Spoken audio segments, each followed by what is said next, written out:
ஜெசிந்தா கல்யாண். பெங்களூரை சேர்ந்த ஜெசிந்தா கல்யாண் என்ற பெண் இந்தியாவின் முதல் பிட்ச் கியூரேட்டர் ஆகியுள்ளார். பிட்ச் கியூரேட்டர் அப்படின்னா ஆடுகள காப்பாளர். இந்தியாவில் ஒரு பெண் ஆடுகள காப்பாளர் ஆகியது இதுவே முதல் முறை. சுமன் குமாரி பிஎஸ்எஃப்பின் முதல் பெண் ஸ்னைப்பர். எல்லை பாதுகாப்பு படையில் தொலைதூரத்தில் இருந்து குறி தவறாது சுடும் முதல் பெண் என்ற பெருமையை சுமன் குமாரி பெற்றுள்ளார். ஹிமாச்சல பிரதேசத்தின் மண்டி மாவட்டத்தைச் சேர்ந்தவர் சுமன் குமாரி. பிரீத்தி ரஜாக் இவங்களை பற்றி ஏற்கனவே நம்ம பார்த்துருக்கோம். இந்திய ராணுவத்தில் முதல் பெண் சுபேதார். துப்பாக்கிச் சுடுதல் வீராங்கனையான பிரீத்தி ரஜாக் இந்திய ராணுவத்தின் முதல் பெண் சுபேதார் என்ற பெருமை பெற்றுள்ளார். சமீபத்தில் காலமான பிரபலங்கள் சம்பந்தமாக ஒரு கொஸ்டின் கேட்டுகிட்டே இருக்காங்க போட்டித் தேர்வுகளில். உச்சநீதிமன்றத்தின் முதல் பெண் நீதிபதி பாத்திமா பிபி காலமானார். கேரளா உயர்நீதிமன்றத்தின் நீதிபதியாக பணியாற்றினார். தமிழகத்தின் முன்னாள் ஆளுநராகவும் இருந்தவர். 1927 கேரளாவில் பத்தனம்திட்டா மாவட்டத்தில் பிறந்தவர் இவர். நீதிபதி பதவியில் இருந்து ஓய்வு பெற்ற பிறகு தேசிய மனித உரிமைகள் ஆணையத்தின் உறுப்பினராக பணியாற்றினார். உமன் சாண்டி 3 முறை கேரளா முதல்வராக பதவி வைத்தவர். இவர் சமீபத்தில் காலமாயிட்டார். 1970 முதல் 2023 இறக்குன வரைக்கும் புதுப்பள்ளி சட்டமன்ற தொகுதியின் கேரளா சட்டமன்ற உறுப்பினராக இருந்துள்ளார். கேரளா சட்டமன்றத்தின் உறுப்பினராக மிக நீண்ட காலம் பதவியில் இருந்தவர் இவர் தான். கிட்டத்தட்ட 50 வருஷம் தாண்டி 53 வருஷம் இருந்திருக்காரு. இந்தியாவிலேயே மாநில சட்டமன்ற உறுப்பினராக அதிக ஆண்டுகள் பதவி வைத்தவரும் இவர் தான். உமன் சாண்டி தான். ரொம்ப எளிமையாக தன்னோட வாழ்க்கையை கழிச்சிருக்காரு இவர்.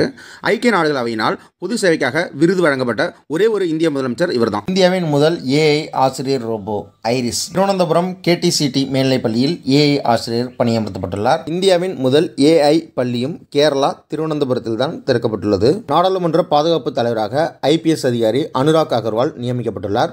டிசம்பர் 13 அன்று பார்வையாளர்கள் கேலரியில் இருந்து லோக்சபா அறைக்குள் இருவர் குதித்து மஞ்சள் புகைப்பெட்டியை திறந்து பாதுகாப்பு அச்சுறுத்தல் ஏற்பட்டது. அதனைத் தொடர்ந்து அனுராக் அகர்வால் பதவியேற்றுள்ளார். ஒடிசியஸ் ரோபோ அமெரிக்க நிறுவனம் ஒன்று நிலவில் விண்கலத்தை தரையிறக்கிய முதல் வணிக நிறுவனம் என்ற சாதனையை படைத்துள்ளது. ஹூஸ்டனை தளமாக கொண்ட இன்டியூட்டிவ் மிஷன்ஸ் நிறுவனம் அதன் ஒடிசியஸ் ரோபோவை நிலவின் தென் துருவத்திற்கு அருகில் தரையிறக்கியுள்ளது. திட்டத்தின் இயக்குனர் டிம் கிரைன். தரையிறங்கிய இடம் மலாபெட். பாகிஸ்தானின் புதிய பிரதமர் ஷெபாஸ் ஷெரீப் பஞ்சாபின் முதல்வராக 3 முறை பணியாற்றியுள்ளார். பஞ்சாபின் முதல்வராக நீண்ட காலம் பதவி வைத்தவரும் இவர் தான். பஞ்சாப் அப்படின்ற மாநிலம் இந்தியாவில் இருக்கிற மாதிரியே இந்தியா பாகிஸ்தான் பிரிவினையப்ப பாகிஸ்தான்லேயும் இப்போதைக்கு பஞ்சாப் அப்படின்னு ஒரு மாகாணம் இருக்கு. தற்போதைய ஷெபாஸ் ஷெரீப் பாகிஸ்தானின் எத்தனையாவது பிரதமர் அப்படின்னு கேட்க வாய்ப்பு இருக்கு. 24வது பிரதமர். பாகிஸ்தானின் பஞ்சாப் மாகாணத்தில் சர்தார் ரமேஷ் சிங் அரோரா சிறுபான்மையினர் அமைச்சராக நியமிக்கப்பட்டுள்ளார். இது 7 மார்ச் 2024 நடந்தது. பாகிஸ்தான் வரலாற்றில் பஞ்சாப் அரசாங்கத்தில் அமைச்சராக நியமிக்கப்பட்ட முதல் சீக்கியர் இவர்தான். பதே-2 பாகிஸ்தான் ஒரே சமயத்தில் பல ஏவுகணைகளை ஏவும் பதே-2 ராக்கெட் சோதனையை வெற்றிகரமாக நிகழ்த்தியுள்ளது. இது 400 கிலோமீட்டர் தூரம் இலக்கை தாக்கி அளிக்கக்கூடியது. சஹீன்-2 பாகிஸ்தான் சஹீன்-2 ஏவுகணை சோதனையை வெற்றிகரமாக நடத்தியுள்ளது. இது 2500 கிலோமீட்டர் தூரம் பயணம் செய்து இலக்கை தாக்க உள்ளது. பாகிஸ்தான் நம்மளுடைய அண்டை நாடாக இருக்கிறனால அங்கு நடைபெறுற அரசியல் சூழ்நிலைகள் மற்றும் நடைபெறும் ஏவுகணை சோதனைகள் மற்றும் பிற நடப்பு நிகழ்வுகளை தெரிஞ்சது ரொம்ப அவசியம். அது சம்பந்தமாக ஒரு கொஸ்டின் கேட்க வாய்ப்பு இருக்குது. சிறந்த மொழிபெயர்ப்புக்கான சாகித்ய அகாதமி விருது 2024 கண்ணேன் தட்சிணாமூர்த்திக்கு அறிவிக்கப்பட்டுள்ளது. அருணாச்சல் பிரதேசத்தின் எழுத்தாளரான மமாங் தை எழுதிய த பிளாக் ஹில்ஸ் என்ற புத்தகத்தை தமிழில் கருங்குன்றம் என்ற பெயரில் புத்தகமாக மொழிபெயர்த்ததற்காக இந்த விருது அறிவிக்கப்பட்டுள்ளது. காஷ்மீரில் நிலம் வாங்கும் முதல் மாநிலம் மகாராஷ்டிரா. சுற்றுலா பயணிகளுக்கான பவன் கட்டுவதற்காக ஜம்மு காஷ்மீரில் நிலம் வாங்க மகாராஷ்டிரா திட்டமிட்டுள்ளது. இதன் மூலம் ஜம்மு காஷ்மீரில் நிலம் வாங்கும் முதல் மாநிலம் என்ற பெருமையை பெற உள்ளது. சட்டப்பிரிவு 370 ரத்து செய்வதற்கு முன்பாக ஜம்மு காஷ்மீரில் நிரந்தரமாக வசிப்பவர்கள் மட்டுமே அங்கு நிலம் வாங்க முடியும். மற்ற மாநிலத்தைச் சேர்ந்தவர் யாரும் வாங்க முடியாது. மற்ற மாநில அரசுகளும் வாங்க முடியாது. தற்போதைக்கு அது ரத்து செஞ்சதுனால இப்போ வசதியாக போய்ட்டு யார் வேணாலும் அங்கே இடம் வாங்கலாம். உலகின் மிகப்பெரிய ராக்கெட் எலான் மஸ்க்கு சொந்தமான ஸ்பேஸ்-எக்ஸ் நிறுவனம் தான் இந்த ராக்கெட்டை தயாரிச்சிருக்கு. இதற்கு ஸ்டார்ஷிப் அதாவது சூப்பர் ஹெவி அப்படின்னு பேர் வச்சுருக்காங்க. மார்ச் 15, 2024 அன்று 4 புதிய மாநகராட்சிகள் அறிவிக்கப்பட்டுள்ளது. புதுக்கோட்டை, நாமக்கல், திருவண்ணாமலை, காரைக்குடி.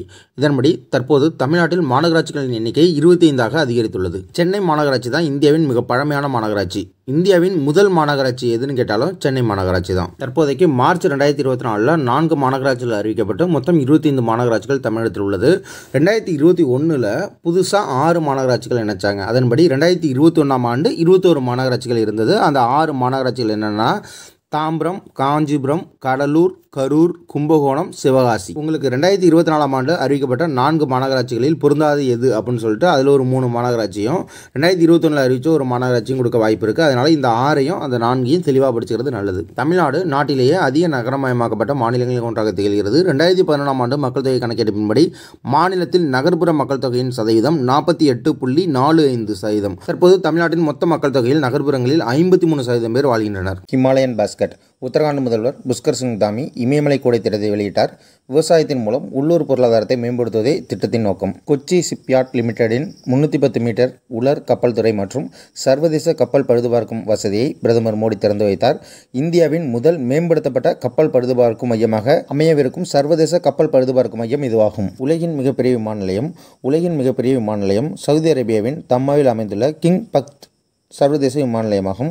இது சுமார் 300 சதுர மைல் பரப்பளவை கொண்டுள்ளது. சமீபத்தில் மார்ச் 2024 இஸ்ரோ தனது 3வது புஷ்பக் சோதனையை நடத்தினுச்சு. புஷ்பக் அப்படின்னா நடுவானிலிருந்து விடப்பட்ட ராக்கெட் தானாகவே பத்திரமா தரையிறங்கும். இந்த நிகழ்வுக்கு பேர் புஷ்பக். இந்த 3வது புஷ்பக் ராக்கெட்டில் என்ன ஒரு சிறப்பு அப்படின்னா ரீயூசபிள் ராக்கெட் டெக்னாலஜியை இஸ்ரோ பயன்படுத்தியிருக்கு.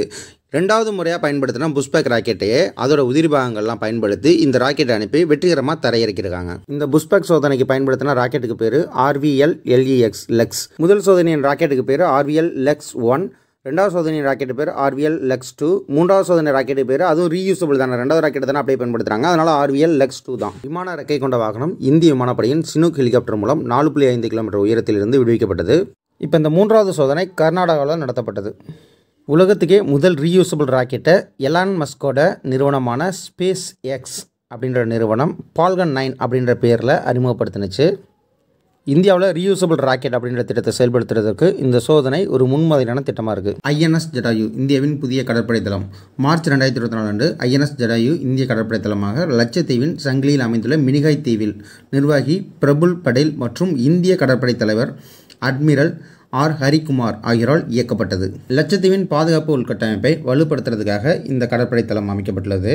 லட்சத்தீவின் இந்தியாவின் 2வது கடற்படை தளம் இது. ஏற்கனவே லட்சத்தீவோட தலைநகரான கவரத்தியில் INS தீப் ரசக் அப்படின்ற பெயரில் முதல் கடற்படை தளம் அமைக்கப்பட்டது. அப்போ லட்சத்தீவின் 2வது கடற்படை தளம் INS ஜடாயு. டைகர் ட்ரையாம்ப் 24 இந்தியாவிற்கும் அமெரிக்காவுக்கும் இடையேயான இருதரப்பு முப்படை மனிதாபிமான உதவி மற்றும் பேரிடர் நிவாரண பயிற்சி தான் டைகர் ட்ரையாம்ப் 24. HADR அப்படின்னா high availability disaster recovery. Ramnath Kovind குழு ஒரே நாடு ஒரே தேர்தல் தொடர்பான உயர்மட்ட குழுவின் தலைவரான ராம்நாத் கோவிந்த் குடியரசுத் தலைவர் திரௌபதி முர்முவிடம் மார்ச் 14, 2024 அன்று அறிக்கையை சமர்ப்பித்தார். ஒரே நாடு ஒரே தேர்தல் நாடாளுமன்றத்திற்கு உறுப்பினருக்கும் மாநில சட்டமன்ற உறுப்பினர்களுக்கும் பஞ்சாயத்து ராஜ் அமைப்புகளுக்கும் 3க்கும் சேர்த்து ஒரே தேர்தலாக வைக்கலாமா அப்படின்னு ஆய்வு பண்ணுறதுக்காக முன்னாள் குடியரசுத் தலைவர், அதாவது இந்தியாவின் 14வது குடியரசுத் தலைவரான ராம்நாத் கோவிந்த் தலைமையில் ஒரு குழு அமைச்சாங்க. அந்த குழு ஒரே நாடு ஒரே தேர்தல் சாத்தியமே அப்படின்னு அறிக்கையை தயார் பண்ணி மார்ச் 14, 2024 அன்று தற்போதைய 15வது குடியரசுத் தலைவரான திரௌபதி முர்முவிடம் அறிக்கையை சமர்ப்பித்தனர். இந்தியாவில் இதற்கு முன்னாடி மாநில சட்டமன்றத்திற்கும் நாடாளுமன்றத்திற்கும் ஒரே தேர்தல் நடந்திருக்கா அப்படின்னா 4 முறை நடந்திருக்கு. இந்தியாவின் முதல் தேர்தலான 1952லையும், அதுக்கப்புறம் 5 வருஷம் கழிச்சு 1957லையும், 1962லையும், 1967லையும் ஆகிய 4 ஆண்டுகள் நடந்த பொது தேர்தலில் 2 தேர்தலும் ஒரே டைமில் நடத்தினாங்க. 1952லேருந்து 1967 வரைக்கும் 4 ஆண்டுகளில் பொது தேர்தலில் உள்ளாட்சி அமைப்புகளுக்கு எப்படி எலெக்ஷன் நடந்தது சார் அப்படின்னு கேட்டிங்கன்னா, அப்போ உள்ளாட்சி அமைப்புன்ற கான்செப்டே கிடையாது. 1992 தான் உள்ளாட்சி அமைப்பு அப்படின்ற முறையே வருது. இந்தியாவின் உள்நாட்டிலே தயாரிக்கப்பட்ட முதல் ஹைட்ரஜன் எரிபொருள் செல் படகு கொச்சி ஷிப்யார்ட் லிமிடெட் கொச்சி கப்பல் கட்டும் தளத்தில் கட்டப்பட்ட கேடமரன் படகு. இது 50 பயணிகளை முழுமையாக குளிரூட்டப்பட்ட இடத்துடன் ஏற்றுச் செல்லக்கூடியது. மெய்நிகர் முறையில் பிரதமர் நரேந்திர மோடி பிப்ரவரி 28, 2024 அன்று கொடியசைத்து தொடங்கி வைத்தார். வரலாற்றில் முதன்முறையாக மிஸ் யூனிவர்ஸ் போட்டியில் பங்கேற்கும் சவுதி அரேபிய அழகி. மிஸ் யூனிவர்ஸ் போட்டியில் சவுதி அரேபியா சார்பாக 27 வயதான மாடல் ரூமி அல் கக்தானி கலந்து கொள்கிறார். சமீப காலமாக இளவரசர் முகமது பின் சல்மான் அல் சவுத் தலைமையிலான ஆட்சியில் பெண்களுக்கான உரிமைகளில் தளர்வு ஏற்படுத்தப்பட்டுள்ளது. பெண்களுக்கு ஓட்டுநர் உரிமம் வழங்குதல், ஆண்கள் கலந்து கொள்ளும் நிகழ்ச்சிகளில் பெண்கள் கலந்து கொள்ள அனுமதித்தல் போன்றவை அமல்படுத்தப்பட்டுள்ளது. 2024 ஆண்டுக்கான சிறந்த பெண் ஊடகவியலாளருக்கான சமேலி தேவி செயின் விருது சுதந்திர பத்திரிகையாளர் கிறிஸ்மா குதர் மற்றும் இந்தியன் எக்ஸ்பிரஸின் ரித்திகா சோப்ரா ஆகியோருக்கு கூட்டாக வழங்கப்பட்டுள்ளது. 2024 ஆண்டு வைக்கம் சத்தியாகிரகத்தின் 100ஆண்டு விழாவை குறிக்கும் நிலையில் ஏப்ரல் 1, 2023 அன்று வைக்கத்தில் நடைபெற்ற விழாவில் கேரள முதல்வர் பினராயி விஜயனும் தமிழக முதல்வர் மு.க. ஸ்டாலினும் இணைந்து நூற்றாண்டு விழாவை தொடங்கி வைத்தனர். திருவிதாங்கூர் சமஸ்தானத்தில் இருந்த கேரளாவின் வைக்கம் நகரம் தீண்டாமை மற்றும் ஜாதி பாகுபாடுகளுக்கு எதிரான வரலாற்று அகிம்சை இயக்கத்தின் மையமாக மாறியது. மார்ச் 30, 1924 முதல் நவம்பர் 23, 1925 வரை 604 நாட்கள், கிட்டத்தட்ட 20 மாதங்கள் நடைபெற்ற வைக்கம் சத்தியாகிரகம் இந்தியா முழுவதும் கோயில் நுழைவு இயக்கங்களின் விடியலை குறித்தது. இதில் நம்ம தமிழகத்திலிருந்து பெரியார் ஈவே ராமசாமி அவர்கள் கலந்து கொண்டார். அதனால தான் வைக்கம் வீரர் அப்படின்னு பெயர் பெற்றார். இந்திய பொருளாதாரம் 2024 6.2% வளர்ச்சி இருக்கும் அப்படின்னு ஐக்கிய நாடுகள் சபை ஜனவரி 2024 அப்போ கணிப்பை தெரிவித்தது.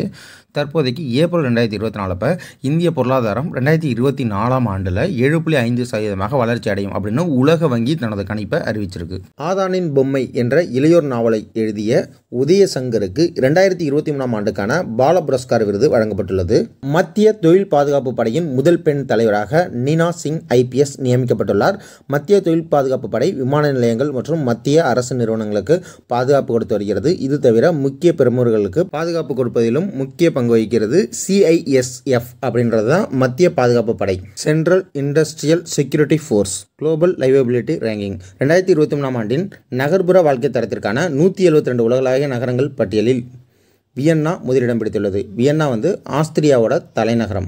ஆபரேஷன் சங்கல்ப் இந்திய பெருங்கடல் பகுதியின் பாதுகாப்பை உறுதி செய்ய ஆபரேஷன் சங்கல்ப் என்கிற பெயரில் கடற்கொள்ளையர்களின் தாக்குதலை தடுப்பது, கப்பல்களை மீட்பது, ஏவுகணைகள், ட்ரோன்கள் மூலம் நடத்தப்படும் தாக்குதல்களிலிருந்து சரக்கு கப்பல்களை பாதுகாப்பது உள்ளிட்ட பணிகளை இந்திய கடற்படை மேற்கொள்கிறது.